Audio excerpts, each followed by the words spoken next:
কাটার কথা বলিনি।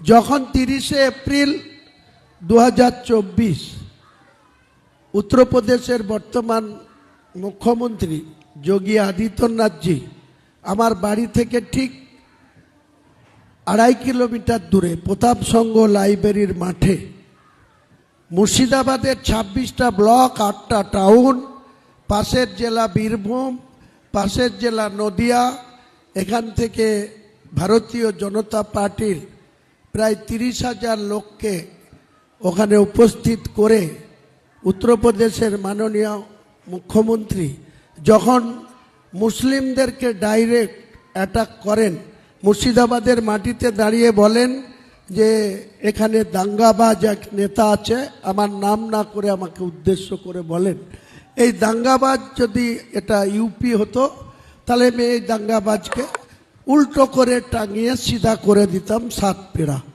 তখন আমাকে বলতেই হয়েছিল যেটা মুর্শিদাবাদ, এটা ইউপি না, এটা অযোধ্যা না, এটা লখনৌ না, এটা মুর্শিদাবাদ বাংলা বিহার উড়িষ্যার রাজধানী ছিল।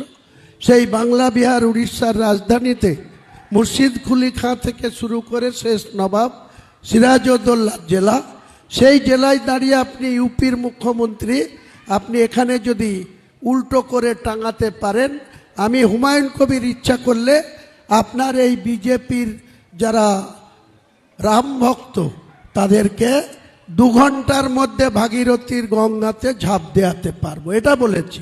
আমি কেটে ফেলবো বলিনি, আমি কোনো লোককে কেটে ফেলার লোক না। আমাকে যখন উল্টো করে টাঙিয়ে সিধা করার কথা বলা হয়েছে তখন আমি মাননীয় ইউপির মুখ্যমন্ত্রীর উদ্দেশ্যে এই কথা বলেছি।